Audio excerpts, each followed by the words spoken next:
do TimeBox. Antes de começar, eu vou falar sobre a Pretux, sobre a nossa missão, que é potencializar a inserção de pessoas pretas no mercado de trabalho, diversificar os times e conquistar espaços de liderança por meio do apoio emocional e qualificação profissional de pessoas pretas. Hoje a gente está trazendo o Daniel Torquato. Ele vai falar um pouquinho aí como ele conseguiu a bolsa dele de estudos. E aí eu vou deixar para ele se apresentar aí, para ele se apresentar melhor. Tá bom, Daniel? Fique à Beleza. vontade. Tá. Eu tenho meia hora, mais ou menos, é isso?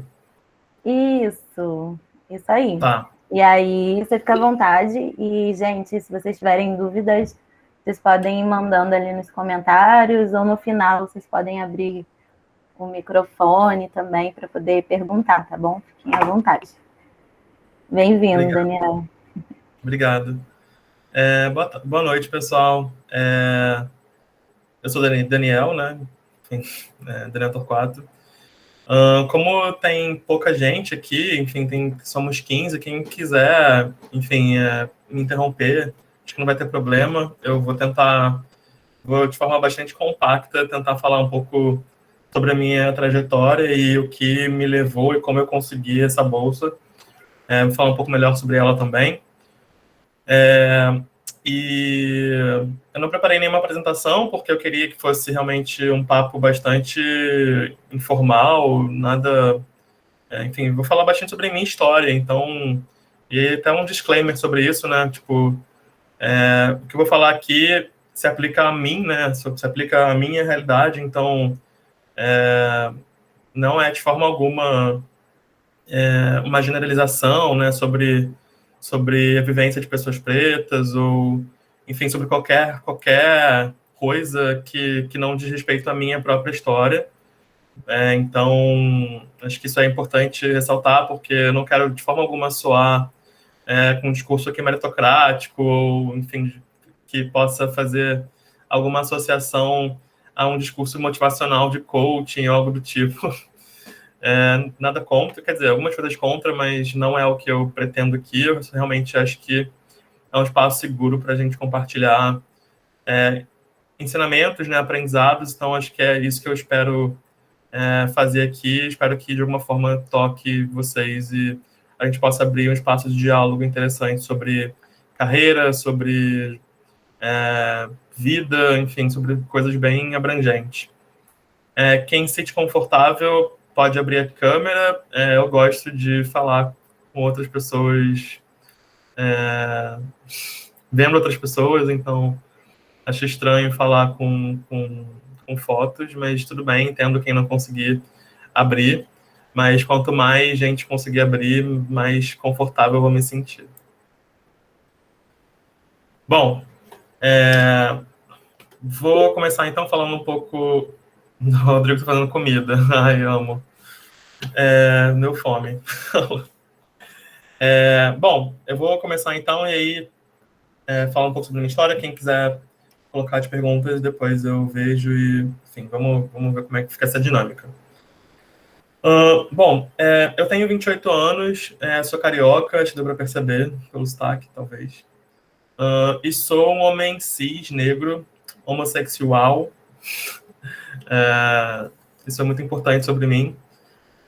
Eu costumo dizer que eu me descobri gay primeiro, antes mesmo de descobrir negro, porque quando você é uma criança afeminada, um menino gay afeminado, todo mundo ao seu redor vai fazer questão de te dizer que você é gay, muito antes de você conseguir entender o que isso significa. Não sei quem passou por isso, mas eu fui tirado do armário pelo ambiente ao meu redor, muito antes de eu entender o que significava sexualidade, afetividade, e nem tive muita chance, muita margem para questionar se eu de fato era gay mesmo ou não. Mas, felizmente, me descobri gay, ainda tenho questionamento sobre isso, mas tive um ambiente favorável até para desenvolver essa sexualidade ao longo do meu ensino médio, principalmente. Estudei numa escola que me deu muita abertura, muita liberdade para trabalhar isso. Conheci vários amigos, são amigos até hoje, também LGBTs, então eu tive, acho que uma experiência talvez até incomum, né, para um adolescente ali, no começo de vida adulta, trabalhando nessa questão da sexualidade. Acho que foi realmente uma exceção, porque da faculdade para frente, entrando na universidade, entrando no mercado de trabalho, essa realidade foi bem diferente. Então eu tive uma bolha ali de 3 anos e depois eu encarei a vida real. Eu fiz o curso de economia na UFRJ, Federal aqui do Rio. O que foi para mim uma escolha segura. Eu estava em dúvida no vestibular entre fazer economia ou administração e dança. Acho que dá para perceber, né, que são campos muito afastados, mas eu acabei escolhendo economia por ser uma escolha mais segura, que me daria, permitiria ter uma boa inserção no mercado de trabalho, no mundo corporativo, mas vocês devem imaginar o perfil dos alunos do curso de economia, né? Então, acho que foi o meu primeiro choque, assim, de não me sentir pertencente àquele ambiente de forma alguma, o que veio me acompanhando, esse sentimento veio me acompanhando por muito tempo. E é um sentimento que eu descobri que não é exclusivo meu, né? É um sentimento muito comum entre pessoas pretas, trabalhando no mundo corporativo, né, que escolheram esse caminho. Um sentimento de inadequação, né, nesses espaços, como se a gente não conseguisse ser quem a gente é, conseguisse se desenvolver como a gente é. Acho que isso também está, né, quando você é uma pessoa LGBT, também está mais forte ainda. E eu fui percebendo que isso não é à toa, né? Enfim, os espaços não foram feitos para a gente caber, não foram feitos para serem confortáveis para a gente, né? Foi quando eu comecei, de fato, a me descobrir negro, nesse início de vida adulta, vida acadêmica, vida profissional e vida afetiva. Eu não tive um ambiente familiar que me proporcionou essa discussão antes, assim, né? Não tive essa discussão em casa. Então, me descobri negro ali no início da minha vida adulta. Foi um choque, né? Foi uma virada de chave, uma revelação, né? Como se, né, fosse uma revelação mesmo que muda a sua perspectiva sobre o mundo, né? Comecei, né? Acho que afetivamente foi maior ainda, né? Tem um impacto direto na autoestima. Comecei a entender porque que eu era sempre o engraçado, assim, eu era tipo o engraçado do rolê, assim, né? Tipo do rolê dos meus amigos, mas era sempre preterido, né? Nunca era desejado, enquanto os meus amigos brancos estavam sempre namorando, e eu, tipo, não conseguia entender isso e comecei a perceber por que isso acontecia. E, obviamente, isso impactou diretamente a minha autoestima em todos os sentidos possíveis, inclusive no trabalho, né? Onde essa realidade de ter, né, pessoas pretas ao redor também não era nada comum. Mas o fato é que eu precisava trabalhar. Eu precisava... comecei a trabalhar cedo, assim, que eu entrei na universidade. No segundo período, eu comecei a trabalhar em telemarketing de madrugada, então foi um sacrifício, assim, né? Trabalhar de madrugada e estudar de tarde. Eu conseguia dormir um pouquinho ele de manhã, mas, enfim, foi um período difícil. Mas eu precisava dessa grana para começar a pagar contas em casa. E depois eu consegui, depois de um ano trabalhando assim, consegui um estágio numa seguradora. E aí eu, de fato, comecei a entender um pouco mais desse mundo corporativo e fiquei bastante tempo nessa seguradora. Inicialmente eu trabalhei numa área de vendas remotas por telemarketing e e-commerce.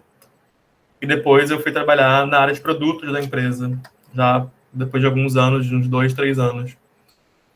E foi muito bom, assim, para entender esse funcionamento, né, de uma empresa. A área de produtos, ela é central na empresa, né, é de onde saem as decisões mais importantes, né. Eu dialogava com a empresa toda, eu me sentia no centro da engrenagem, né, fazendo essa roda girar. Falava com jurídico, comercial, tecnologia, operações, marketing. Então, comecei a entender como a empresa funciona e me desenvolvi bastante como profissional. Foi uma grande escola. E foi também quando eu comecei a flertar com um movimento novo naquela época, mais ou menos ali em 2015, 2016. estava começando a ganhar força no Brasil, que era sobre projetos ágeis de desenvolvimento de software, né? Eu me envolvi em alguns projetos de desenvolvimento de software, mas naquele modelo tradicional de gestão de projetos, cascata. Eu sofria muito com isso, era muito sofrido. Depois que eu fui entender por que era tão sofrido, porque tava, enfim, não fazia sentido mesmo. E, de curioso, eu comecei a entender um pouco mais sobre esse universo de agilidade e afins, né, que estava sendo muito puxado por produtos digitais, o que me levou também a flertar com esse campo de inovação, design thinking, e tudo começou a fazer um pouco mais sentido para mim, né? Era uma coisa ainda emergente no Brasil. Então, ali que eu comecei a flertar com design. Então, eu não sou designer, né? Acho que muita gente aqui mas eu não sou designer de formação, como eu falei, eu fiz economia. Mas comecei a flertar ali com esse campo, o campo do design, principalmente design thinking, design estratégico, voltado para inovação digital, nesse momento. E eu gostei tanto que eu comecei a querer trabalhar com aquilo de alguma forma. Então, eu trabalhava, estudava ainda, depois eu me formei, mas fui pesquisando de forma bastante pouco sistemática, bastante informal, mas acabei me tornando ali no trabalho, na área de produtos da seguradora, um cara que tipo, estava antenado, assim, né? Eu era o antenado do rolê, né? O cara da inovação. Comecei a tipo, dialogar mais, flertar mais com esse campo da inovação e comecei a propor coisas mais diferentes, criativas e tal. E comecei a ganhar reconhecimento por isso.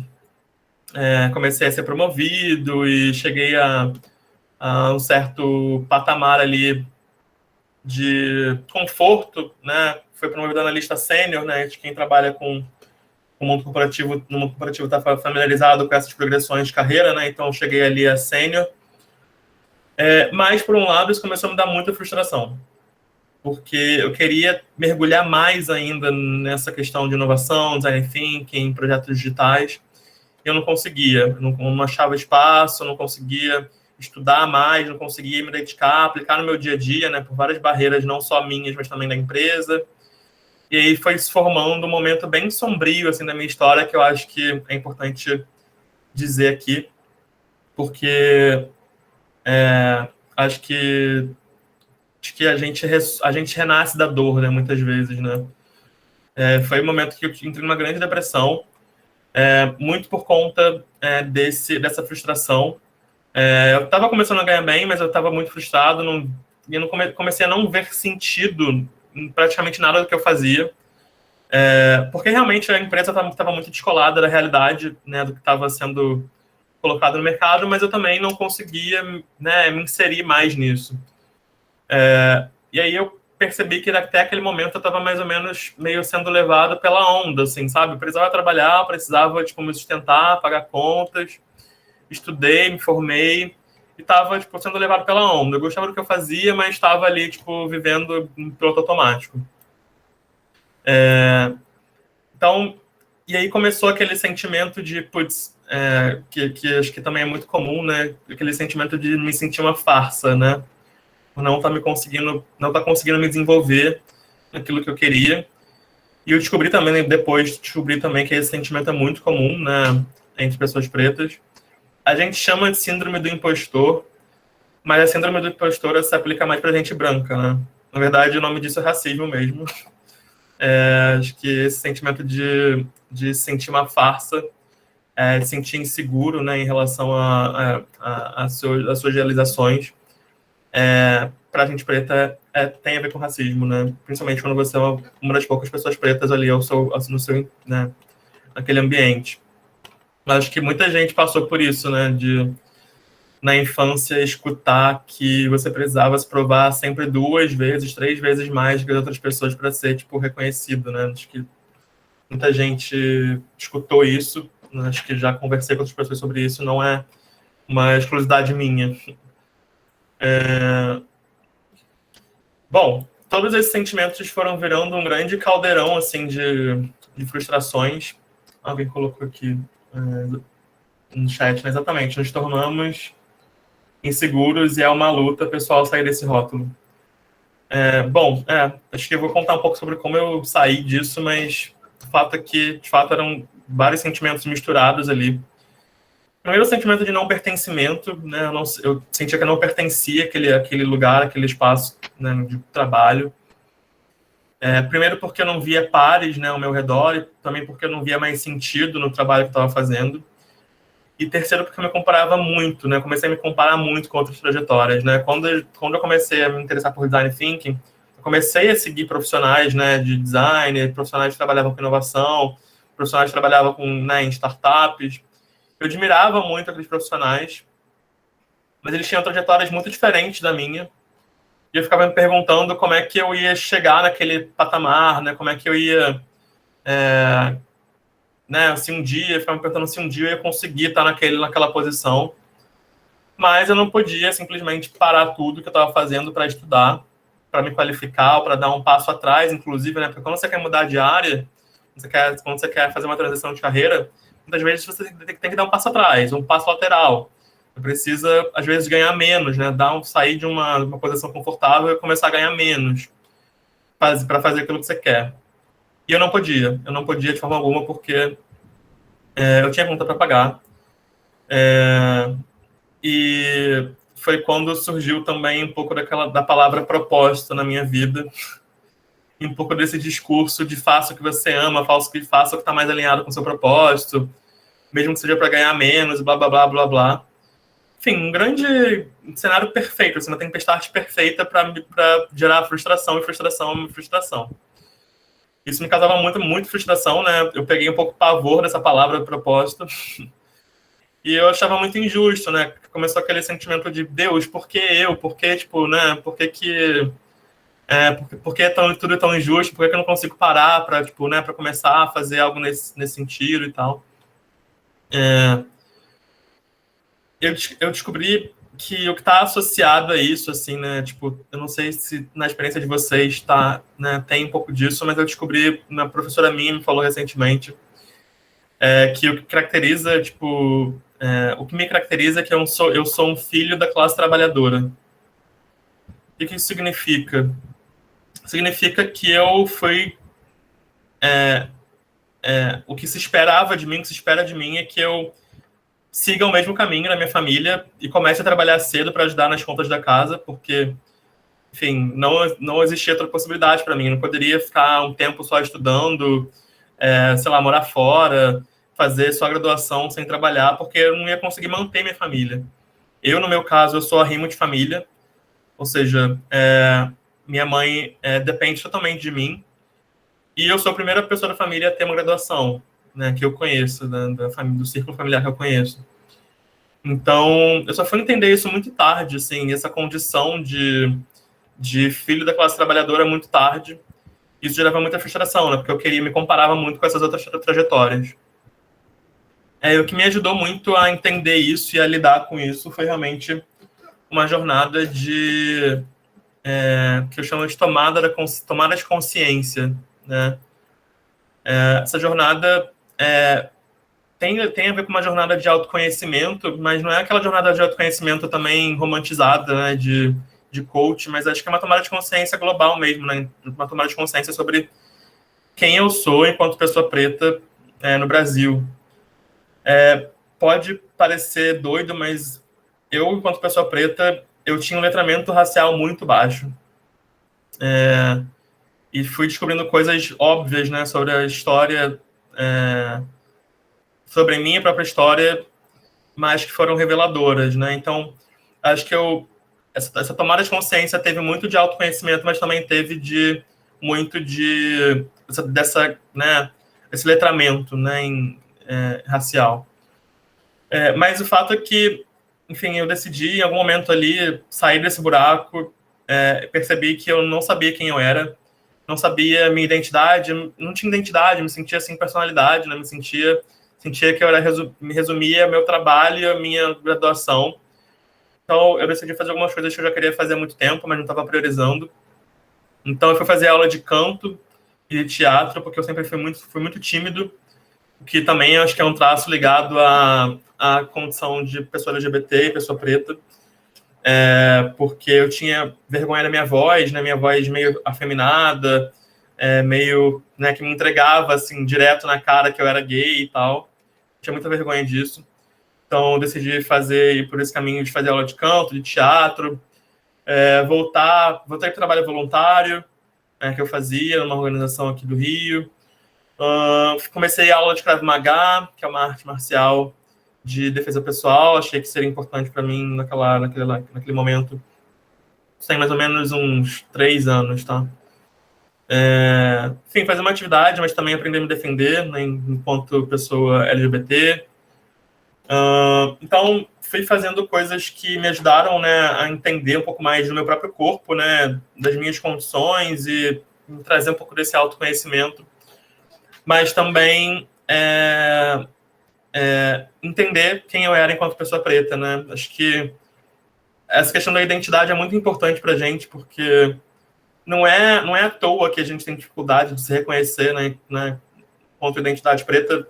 É um projeto, né? As pessoas pretas tiveram seu direito à memória negado, né, ocultado, queimado.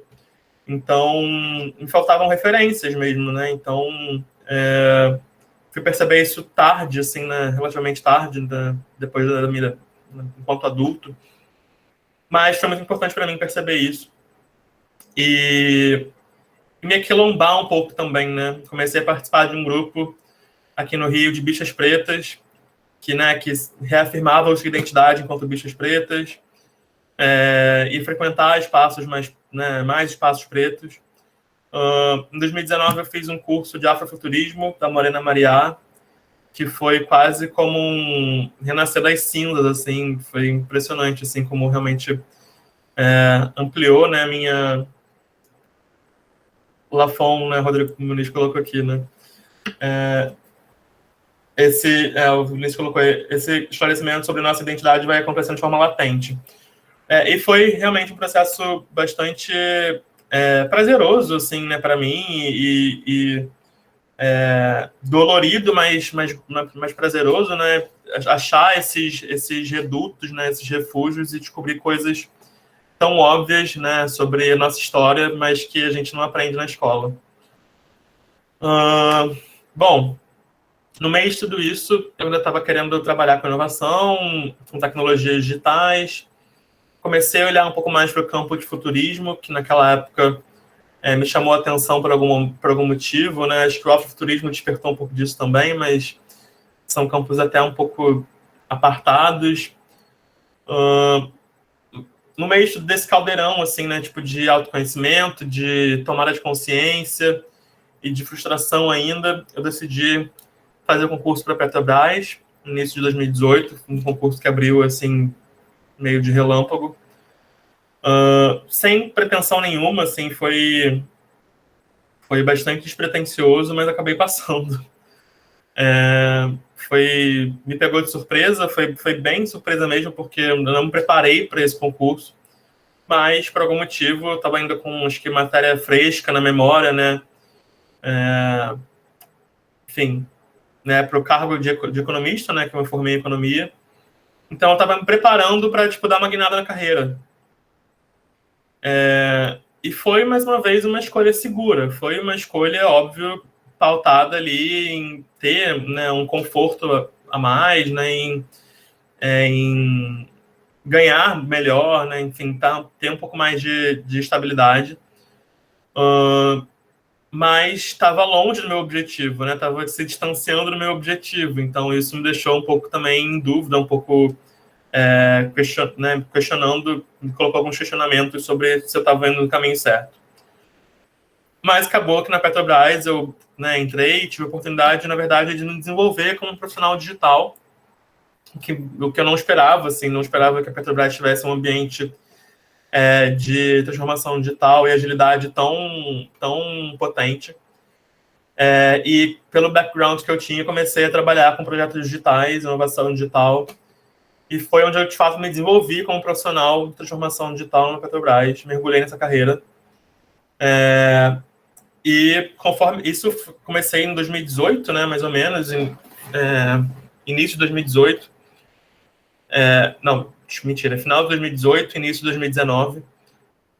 E fui mergulhando nesse mundo, né, senti uma necessidade de aprender mais sobre tecnologia, porque eu não tinha background de tecnologia, então fui aprendendo mais sobre tecnologia, expandindo meus referenciais. Eu nutria muito um desejo de trabalhar, né, com tecnologia, alguma startup, uma coisa mais inovadora, assim, trabalhar nesse modelo de startup. Mas conforme eu ia mergulhando nesse universo, eu fui desromantizando um pouco isso. Porque eu comecei a perceber que, de alguma forma, sim, as tecnologias mudaram radicalmente, né, o mundo, a forma como a gente se relaciona, trouxeram vários benefícios, mas tem várias questões éticas, econômicas ligadas a essa transformação digital, né? Então, eu comecei a olhar com mais cuidado, né, para essas questões.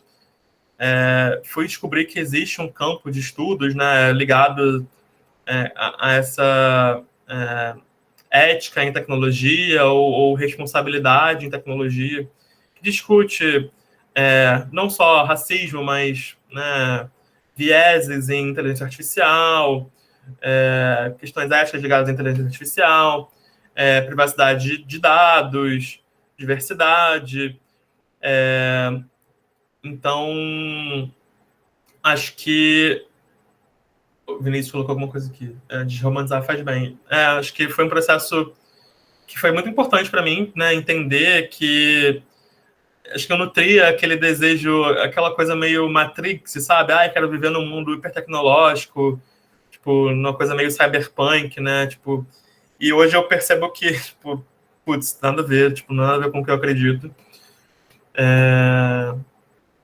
Acho que a gente, por alguma forma, por algum motivo, a gente glamoriza um pouco a distopia, né? A gente, tipo, acho que, não sei, as narrativas de distopia são sexys aos nossos olhos, são bem glamurosas, né? Enfim, percebi que tem muita coisa errada, né? Muita coisa, tipo, não faz sentido por trás disso. E daí veio esse desejo de estudar essas questões, né, numa perspectiva de futuro, né? Como é que a gente desmistifica essa falácia de que as tecnologias digitais são libertadoras por essência, vão nos proporcionar um futuro de abundância, de prosperidade, né? Um discurso bem branco, talvez, sei lá, bem romântico sobre tecnologias, que acho que o Vale do Silício, né, tipo, divulga muito e tal, um discurso meio Singularity University. Né, esse desejo de começar a estudar futuro dessa perspectiva começou a me pegar, né, de novo. Essa frustração começou a bater de novo, né? E aí veio essa oportunidade de prestar, né, me inscrever para uma bolsa de estudos de mestrado no Reino Unido, que é a Chevening Scholarship.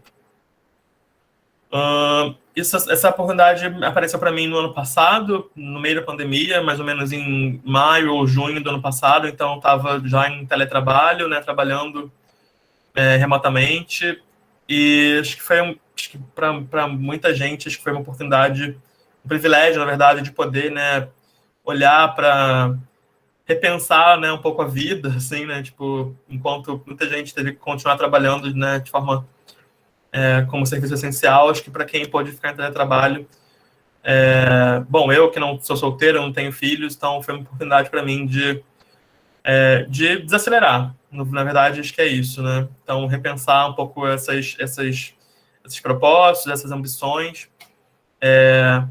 Propósito, que era uma palavra para mim que era, tipo, total bullshit, virou uma palavra que faz sentido hoje, principalmente quando eu olho esse desejo de estudar, né, como essas tecnologias podem impactar o nosso futuro e colocar uma perspectiva racial nisso, né, colocar uma perspectiva afrofuturista nisso. Então, acho que está muito ligado ao que eu acredito hoje. E a gente pode misturar várias coisas nisso, né? A gente pode misturar mudanças climáticas também, né, que acho que é um assunto bem emergente, como as tecnologias, né, podem nos ajudar a superar ou não, né, mudanças climáticas, enfim, papo para depois, mas eu quero falar um pouco mais sobre a Bolsa. Então, foi uma oportunidade que eu vi, mais uma vez, de fazer uma escolha estratégica, né? Acho que eu coloquei o nome dessa palestra, desse papo aqui, pertencimento, propósito e estratégia não à toa, porque eu estou falando aqui de escolhas estratégicas que eu fiz ao longo da minha jornada, e essa é mais uma delas, eu encaro como mais uma delas. Muita gente vai olhar para essa oportunidade de falar, pô, você quer ajudar fora, quer ajudar no Reino Unido, colonizador, blá, blá, blá, blá. E eu super entendo, mas eu acho que a minha trajetória está marcada assim, por escolhas confortáveis e estratégicas que me permitiram dar o próximo passo, e eu acho que esse próximo passo, esse mais recente, está ligado a esse desejo de né, estudar o que está mais ligado ao meu propósito, né? Bom, o que é essa bolsa, né? O que é a Chevening Scholarship? É uma bolsa do governo britânico, ofertada já há alguns anos, desde os anos 80, para mais de 160 países. Então, todo ano, o governo britânico lança essa bolsa global, né? Aí tem, né, uma abrangência bem grande, com o objetivo de identificar, né, e premiar potenciais líderes locais que demonstrem habilidades de liderança e de networking, que tenham um plano de estudos coerente, né, e coeso com a sua trajetória, e que demonstrem um plano de carreira que tem potencial de gerar impacto positivo para o Brasil, né, para o país, né, onde aquela pessoa mora, ou é de origem, e também que demonstre impactos positivos para a relação entre o Brasil e o Reino Unido, né? Então, acima de tudo, é uma bolsa diplomática, assim, é uma bolsa que é ofertada pelo Ministério das Relações Exteriores do governo britânico, né? É análogo ao Ministério das Relações Exteriores, né? Então, é uma bolsa diplomática. Isso eu acho que é o principal ponto para ser entendido. E, enfim, tem um processo seletivo bastante rigoroso e, não diria nem rigoroso, mas trabalhoso, né? Um processo que envolve algumas etapas e alguns requisitos de elegibilidade. E agora eu vou compartilhar, então, minha tela para que eu, enfim, tem uma imagem que acho que mostra bem esses requisitos, e vou colocar um pouco mais de foco aqui nessa, enfim, nessa bolsa, tá? Deixa eu compartilhar aqui minha tela. E aí, já que estamos falando com designers, eu vou mostrar um mapa que eu fiz. Gosto desse formatinho aqui para navegar por essas questões que envolvem a bolsa, tá? Então, vou dar um zoom aqui. Falando primeiro sobre os requisitos de elegibilidade. Bom, essa bolsa ela não tem requisitos muito específicos, tá? Ela é bem abrangente, então ela é aberta a qualquer pessoa que se enquadre, né, como um cidadão de um país parceiro do Chevening, que é o caso do Brasil, que tem graduação, e aí você precisa mostrar, né, seus documentos ali de graduação em algum momento, que tem uma experiência profissional de no mínimo 2 anos. Isso equivale a 2.800 horas. Então, essa experiência ela pode ser remunerada ou não, pode ser estágio, pode ser CLT, pode ser autônomo, e pode ser full-time ou part-time, enfim, são experiências bem abrangentes, tá, que eles né, cobram. Você não precisa necessariamente provar que você não precisa mandar nenhum documento, você só precisa declarar a quantidade de horas que você tem em cada experiência que você teve profissional, tá? E essa soma tem que dar 2.800 horas. A bolsa em si, ela não cobra proficiência em inglês, ou seja, você não precisa mostrar um resultado de um teste de proficiência em inglês para você se inscrever na bolsa, mas isso é um requisito que as universidades britânicas vão cobrar, tá, em algum momento, então você tem que demonstrar isso. E você precisa receber uma oferta incondicional de um curso de mestrado, né, de uma universidade britânica que você escolher. Então, não existe limite de idade para essa bolsa, não existe área específica que e você precisa se inscrever na bolsa. Você pode se inscrever em qualquer área. Esse ano somos 53 brasileiros aprovados, e tem gente de todas as áreas possíveis. Tem gente das artes, da educação, tem dentista, tem engenharia de saúde, advogados, pessoas ligadas a mais a políticas públicas e setor público, inovação, design. Então é bem abrangente. Isso vai depender, enfim, do interesse do Reino Unido, né, naquele tema que você quer estudar, e como você vai, né, demonstrar seu plano de carreira a partir disso, tá? Bom, as inscrições, então, para a Bolsa acontecem de forma paralela às inscrições para a universidade. Então, acontecem quase de forma concomitante, mas não é uma inscrição só, você precisa ter inscrições separadas. E você precisa indicar, quando você se inscreve para a Bolsa, 3 cursos de sua escolha, que podem ser relacionados, né, que tem que ter ali tem que ser no mesmo tema, e esses cursos devem durar no máximo 12 meses e precisam ser de tempo integral, tá? Então, esse é o único requisito para a escolha dos cursos de mestrado no Reino Unido. Bom, esse processo de inscrição para as universidades, ele é relativamente simples, tá? Não é como no Brasil, que tem que fazer um projeto de pesquisa, muitas vezes, ou tem que apresentar uma prova, tá? Isso não precisa, não necessariamente acontece. Você precisa escrever uma carta de apresentação ou de motivação, dizendo por que você quer estudar aquele curso, quais são suas motivações, né? Como é que aquele curso vai te ajudar a atingir seus objetivos. Precisa indicar 2 referências, né? 2 cartas de referência, geralmente são 2, tá? Uma acadêmica, uma profissional, ou 2 acadêmicas, tá? Isso pode variar. E precisa apresentar os seus documentos de graduação traduzidos de forma juramentada, tá? Isso é bem simples, tá? Tem um custo envolvido nisso. Para traduzir, eu gastei R$ 150 para traduzir meu diploma e meu histórico de graduação, que para mim foi acessível, mas enfim, é bem burocrático, é só traduzir mesmo e esperar o tradutor te mandar. Então não tem muito mistério. Bom, o trabalhoso mesmo é a inscrição para a Bolsa, porque ele cobra, né, a Bolsa exige que você...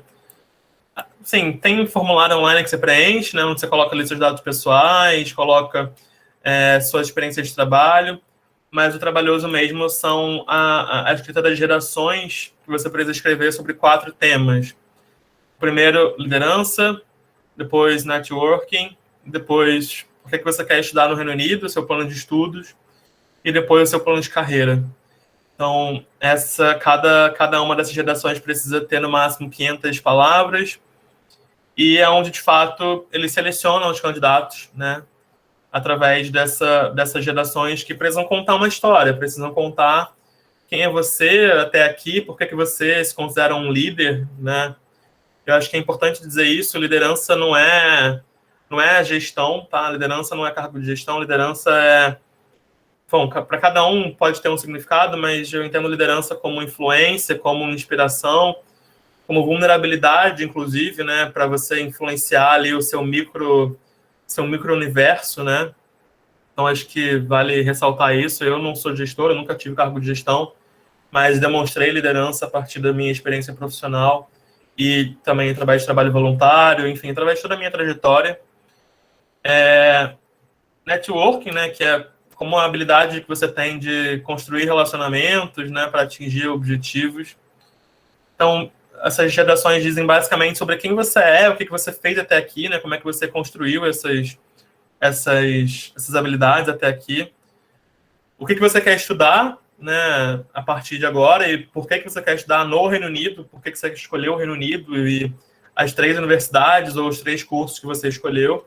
Então, aqui eles querem, tipo, ser um pouco bajulados, né, escolher o Reino Unido por isso, os 3 cursos são esses e são, né, tem um motivo por trás disso. e o plano de carreira que diz sobre o seu futuro, né? Uma vez que você passar por essa experiência, né, de fazer um mestrado, morar no Reino Unido por um ano, fazer parte dessa rede global, né, tem pessoas de mais de 160 países, como é que isso vai te ajudar a você construir o seu plano de carreira, né, de curto, médio e longo prazo. Acho que essa reflexão, talvez das mais difíceis, né, a gente conseguir ter essa nitidez sobre o que a gente quer fazer quando voltar do mestrado, depois, no médio prazo, né, ter um plano para isso, e depois, ainda mais, no curto, no longo prazo, ter alguma nitidez, né, alguma coerência sobre esses passos de carreira que a gente quer dar. Né? Acho que essa foi a parte mais difícil para mim também.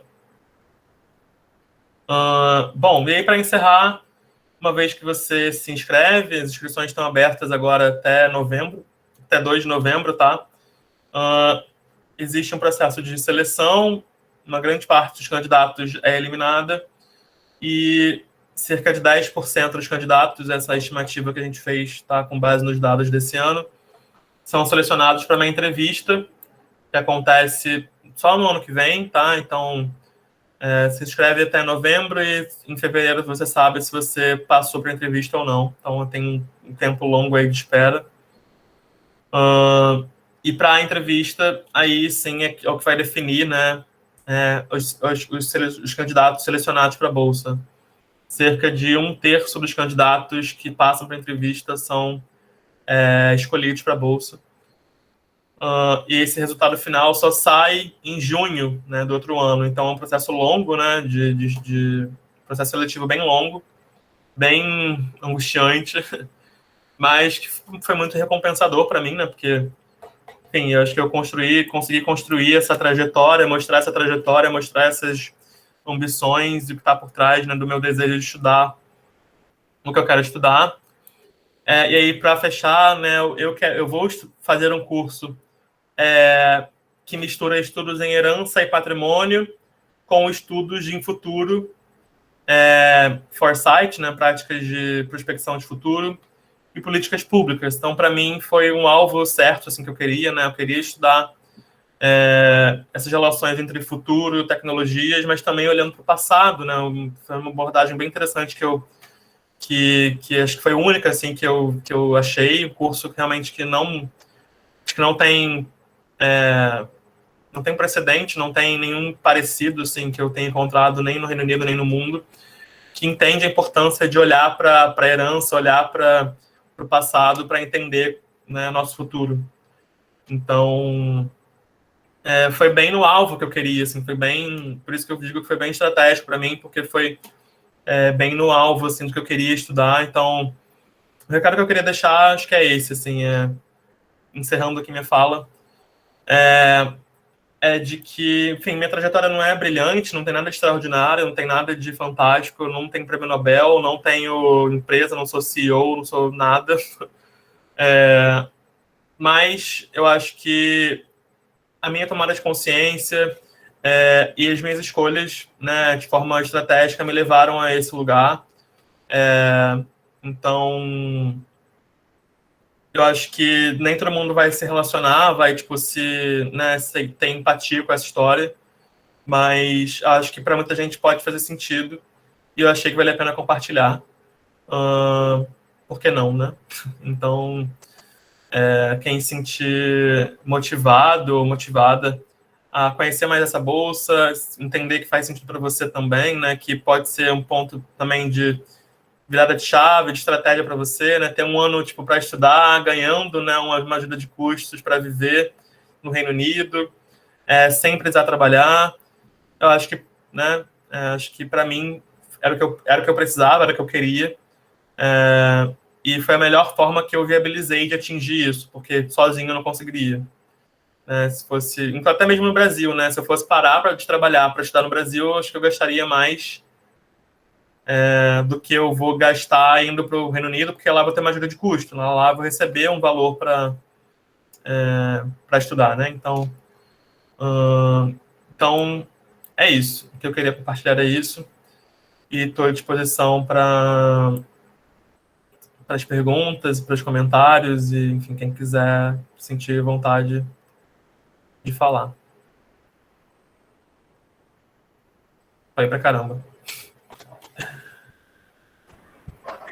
Foi ótimo, Daniel. Muito bom. E aí, pessoal, vocês têm alguma pergunta? Gostariam de compartilhar alguma coisa? Podem abrir aí o microfone. A gente está nesse momento. Ou podem escrever também nos comentários. Daniel, tem uma pergunta. Você já conhece as outras pessoas que foram aprovadas nesse programa? Sim, a gente se conhece, somos 53, né? A gente se conhece, a gente se conhece virtualmente ainda, mas a gente está criando uma comunidade bem forte, assim, né? Acho que todo mundo está no momento de fazer essa mudança para o Reino Unido. Então, a gente está compartilhando bastante sobre essa jornada agora.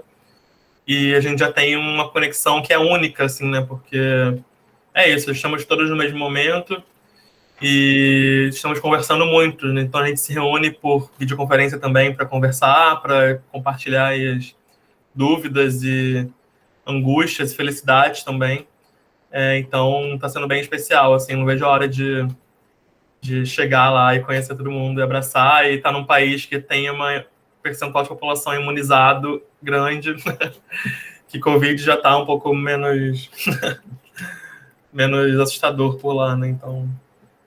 Sim, sim, sim. E quantas pessoas são pretas dessas pessoas que estão indo?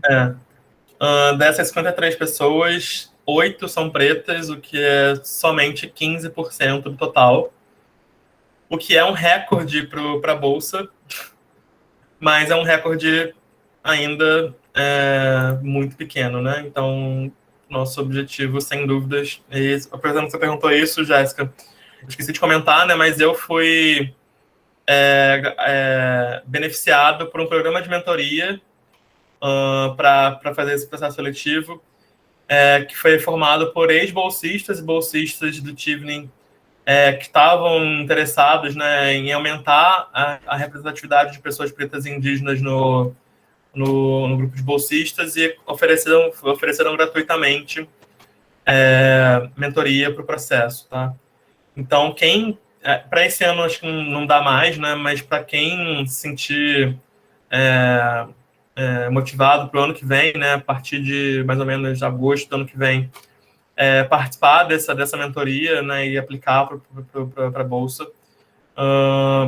Bom, pode me procurar. A gente faz uma lista ali de pré-interessados, né? Enfim, e tenta dar conta dessa demanda para o ano que vem. Vou deixar meu LinkedIn aqui, acho que é o melhor caminho para falar comigo. Bom, tem um pessoal aí que levantou a mão. Acho que o Rodrigo Muniz e a Áurea. Oi, boa noite. Eu baixei porque eu já tinha conhecido o programa, já tinha conversado com o Daniel e ia perguntar a ele justamente como tinha sido esse processo se ele se sentiu sozinho, se tinha ajuda, justamente para puxar isso do assunto da mentoria, que eu acho que é bem importante saber, né, que a pessoa vai ter ali uma rede de apoio, vai ter um ponto de contato com pessoas que já passaram, né, por esse processo, e eu acho que isso facilita muito, né, Daniel? Com certeza, é fundamental, assim, não só de ter o apoio técnico, né, de pessoas que já passaram pelo processo e vão poder dar dicas sobre isso, mas também um apoio emocional, porque é um processo um pouco desgastante, né, de muita reflexão, de muito autorreflexão, né, então, por muitas vezes, né, todos esses traumas, né, que nos afetam podem, né, surgir, nos colocar para baixo e né, colocar várias inseguranças em torno disso. Então, realmente é fundamental, assim. Então, quem quiser, quem se sentir ainda motivado para aplicar esse ano ainda, tem até 2 de novembro, me procura, porque eu vou tentar dar o máximo apoio possível, mesmo estando nessa mudança para o Reino Unido. Eu espero conseguir viajar na semana que vem.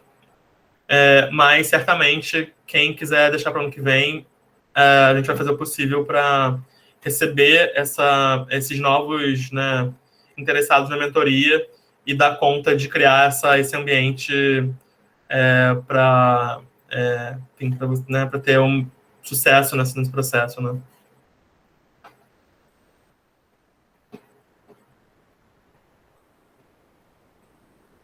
Oi, Áurea, tá no mudo, né? Boa noite. Oi, Daniel, tudo bom? Muito obrigada por compartilhar sua história conosco. Eu achei que é muito inspirante você ter falado um pouquinho sobre a sua trajetória. Eu tenho 2 perguntas. A primeira é como foi o seu processo de preparo e se você teria alguma recomendação para a gente, desde testes de inglês a livros e pesquisa de qual curso. Eu sei que eles têm as universidades, né, que são parceiras, mas como você conseguiu chegar a esse programa específico que você vai entrar? E a segunda é, eu sei que você ainda não chegou lá, você ainda não sabe muito bem quais matérias e tudo mais, mas eu queria entender mais ou menos como é exatamente o que você vai estudar. Você falou do passado, presente, futuro, tecnologia, parece muita coisa em uma, e eu fiquei muito interessada, e eu queria saber um pouquinho mais de detalhes sobre o seu programa de mestrado, né? Você falou, então, é isso. Legal.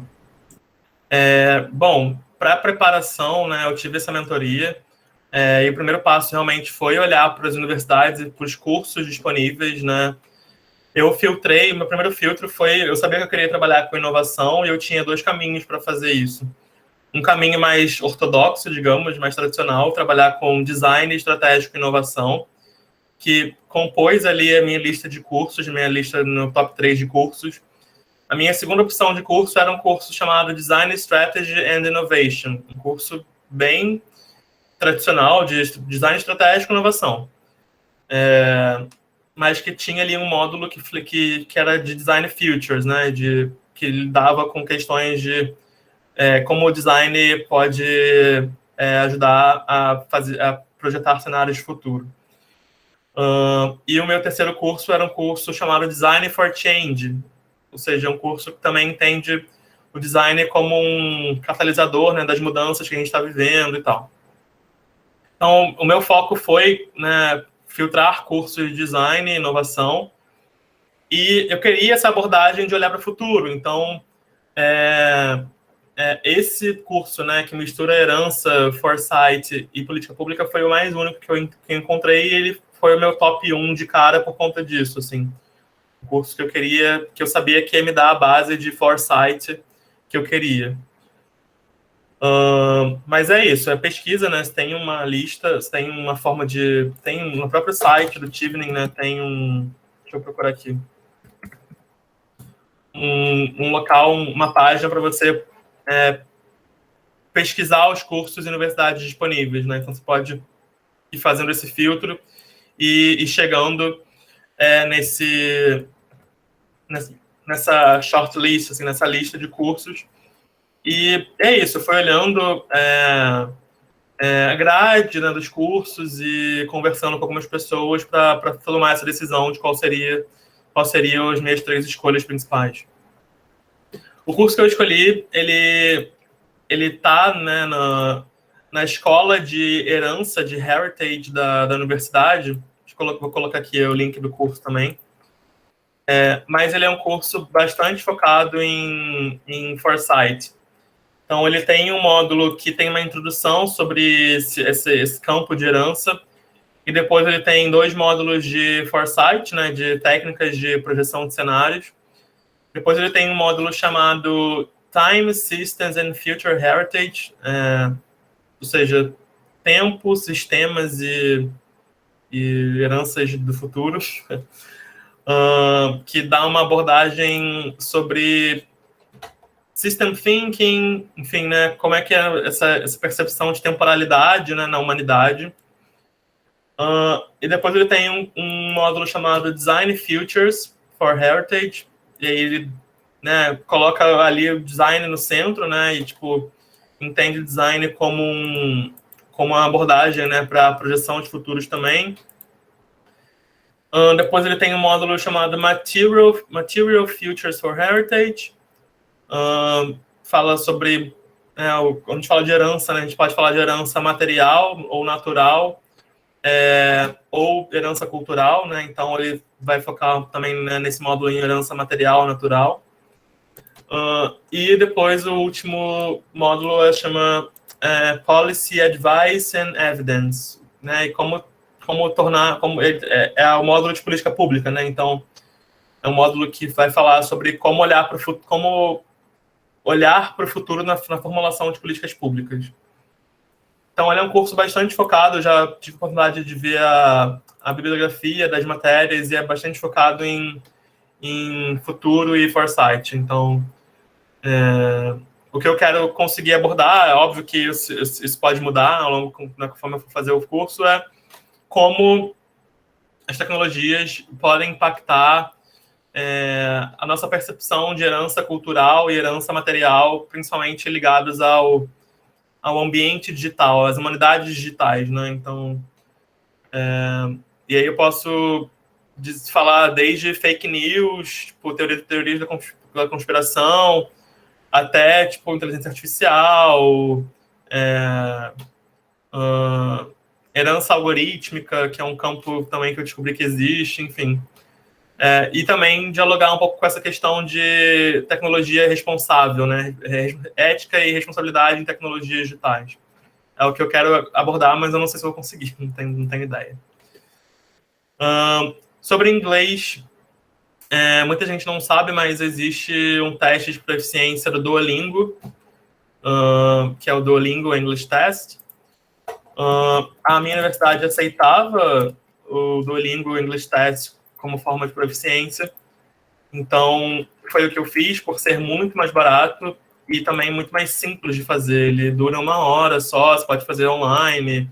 Então, ele é bem menos complicado e bem mais barato do que as outras opções de testes mais renomados no mercado, como o TOEFL e o IELTS. E a preparação foi bastante autônoma, assim. Eu tinha um conhecimento de inglês que eu considerava, tipo, intermediário, mas eu não praticava há muito tempo, então eu procurei alguns recursos gratuitos mesmo para praticar. Um deles é o Talk and Talk, que alguém já compartilhou na comunidade do Pretux, que é um encontro gratuito de conversação virtual, que é feito pela eAprendi. Deixa eu colocar o link aqui também. Então, são grupos de conversação que, não só de inglês, mas de várias línguas, que tem ele todo dia, você pode escrever gratuitamente e participar. Então, foi o que me ajudou bastante a me preparar, principalmente para fala, né? Melhorar minha fluência na fala de inglês. Acho que é isso. Respondi? Muito. Obrigada, valeu. Nada. Tem mais alguém com a mão levantada? Acho que tinha, mas acho que a pessoa baixou. Catarina, né? Catarina. Era, mas acabou respondendo. É mais sobre o inglês mesmo, as dificuldades em relação a isso. Né? Tá. E acabou respondendo um pouco também. Posso falar um pouco mais sobre isso? E também essas redações que você falou, essas 4 redações, se é em inglês, o processo de escrita é em inglês. Uhum. Sobre o inglês, né, aprofundando um pouco mais, eu cheguei a fazer um curso gratuito da Escola da Ponte para Pretas, que, enfim, todo mundo aqui acho que é elegível a tentar. Eles abrem as inscrições, não sei exatamente quando, não sei se tem um período certo, mas é um curso que vale acompanhar o Instagram, as redes deles, para saber quando vai abrir inscrições. Mas definitivamente não foi o fator principal no meu processo de melhorar minha fluência em inglês, tá? Acho que foi acessório. Era uma aula avançada, então a gente, né, tinha ali uma prática razoável, mas era uma vez por semana e, enfim, não foi realmente o que me ajudou mais. Acho que o Talk and Talk foi realmente chave, e usar também um aumento de vocabulário através do Anki. O Anki, deixa eu colocar o link aqui também. O Anki é uma aplicação não só para inglês, mas ele é uma aplicação para estudo. É uma ferramenta de estudo focada em flashcards. E tem ali por trás o sistema de repetição espaçada. e é muito recomendado para você aprender palavras novas e gravar vocabulário. Então, através do Anki, você aprende uma palavra nova hoje, aí amanhã você repete e tenta lembrar do significado, e aí depois você repete 3 dias de novo, depois dentro dos 3 dias, depois você repete 7 dias depois, e assim sucessivamente. Ele vai te dando esse espaçamento na repetição do aprendizado para você fixar melhor esse conhecimento. E aí serve não só para vocabulário, mas para qualquer conteúdo que você queira aprender, não só de inglês, mas também acadêmico, enfim. O sistema de repetição de passada é, provavelmente, uma das formas mais inteligentes, mais efetivas de estudar. Tá? Que eu quero, inclusive, testar no mestrado, para ver se eu me adapto. Mas foi através também do Anki que eu comecei a praticar vocabulário em inglês, palavras novas em inglês, e aí o Anki tem uma biblioteca já pronta de palavras e expressões por nível, né, desde o iniciante até o avançado, para você fazer essa prática. É isso, comecei a entrar mais em contato com a língua. Acho que, né, quando a gente fala de língua, tem 4 pilares, né, que é a fala e a escrita, que são outputs, né, ou seja, como você produz, né, aquela língua, e inputs, né, que são fala e a escrita, desculpa, e a escuta e a leitura, né, que são inputs, né, então, que aumentar seus inputs, né, ler mais em inglês e escutar mais coisas em inglês te ajuda a escrever melhor e também a falar melhor. O processo de escrita foi, acho que é mais difícil, assim, né, porque primeiro tem aquele momento da página em branco, né, quando você precisa começar do zero. Acho que esse é a barreira mais difícil de passar. Eu comecei escrevendo em português, mas acabou que depois eu engatei e comecei a escrever em inglês. E para ajudar na correção, assim, né, tipo, dos termos, né, de ortográfico, correções ortográficas ou gramaticais, eu usei o Grammarly, que é um site que faz esse apontamento automático desses erros gramaticais ou ortográficos no teu texto. Tem uma versão gratuita, então tem uma versão paga e uma versão gratuita. Eu usei só a gratuita. Então, para quem quiser usar aí para escrita em inglês, ele super vale a pena. Respondi, Catarina? Sim, obrigada. Muito bom. Uma pergunta aqui no chat para finalizar. O César Medeiros, ele perguntou, Daniel, você pode compartilhar o seu mapa mental sobre o processo e jornada, mas acho que você já mostrou, né? Não, posso compartilhar. Bom, tem no meu LinkedIn, acho que eu postei ele. Acho que é mais fácil eu colocar o link da postagem e dá para você falar uma cópia lá, né? Pode ser, César? Acho que é mais fácil. Claro, super pode. Super pode. Eu achei ele fantástico, muito bem explicado. Tá, deixa eu procurar aqui então rapidinho. Bom, galera, enquanto ele está procurando, eu queria só colocar uma aspas aqui em todo esse bate-papo que o Daniel nos proporcionou. É que, assim, existe uma oportunidade aqui para vocês, para quem tiver interesse, de daqui a um ano participar desse processo e contar com a ajuda do Daniel para não estar sozinho, né? Nessa jornada. É uma jornada que vocês podem começar agora, já, para o ano que vem vocês estarem preparados para participar desse processo, né? E eu compartilho com o Daniel aqui uma angústia de que ele chegou lá, cara, ele está lá, e ele está disposto a compartilhar esse conhecimento aí com vocês. Então, cara, aproveitem aí, quem tiver, quem achou que não era possível, o Daniel tá aí, cara, ele está disposto a ajudar vocês. Então, quem tiver afim aí de participar desse processo, chama o Daniel no LinkedIn aí, cara. Pede um toque para ele, com certeza ele vai ajudar com todo amor e carinho aí para que vocês possam chegar onde ele chegou, né, cara? E, Daniel, queria agradecer você, cara. É muito satisfatório saber que um de nós chegou lá e e que está disposto a compartilhar aí com todo mundo a trilha dos tijolos amarelos, né? Então fica meu agradecimento aí pela comunidade do Daniel. Eu que agradeço. Bom, é isso, né? Acho que eu falei no início. De forma alguma entendam, né, essa trajetória que eu contei como enfim, né, uma coisa que vocês precisam seguir ou replicar, né? É uma trajetória particular minha, né? Mas é como o Daniel falou, né? Quem se sentir motivado a tentar algo parecido, essa bolsa não é a única que existe, existem diversas outras com condições um pouco diferentes, né? Mas com processos parecidos. Então, enfim, acho que o que eu queria promover aqui era essa reflexão, né? Sobre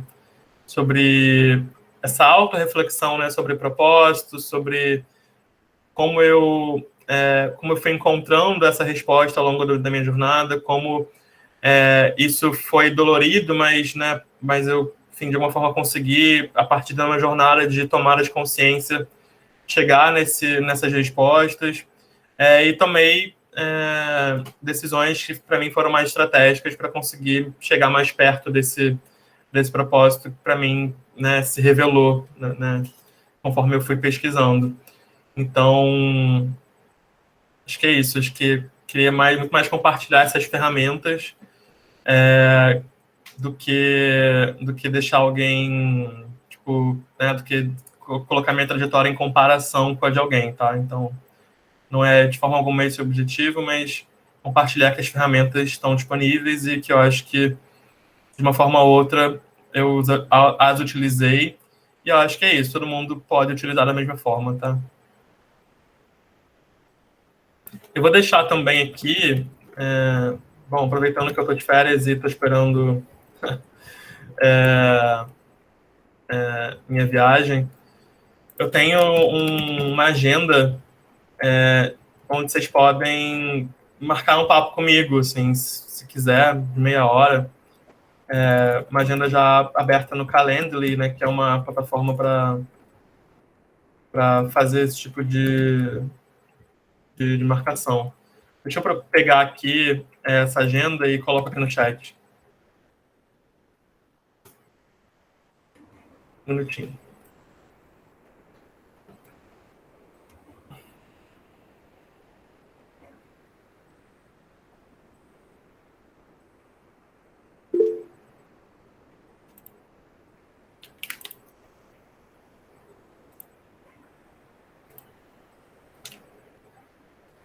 Peraí, gente, tá aqui, o bagulho tá lento aqui.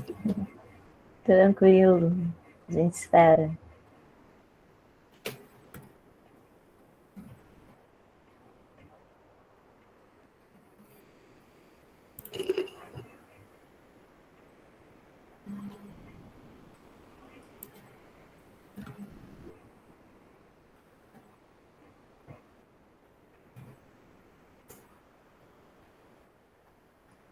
Pronto.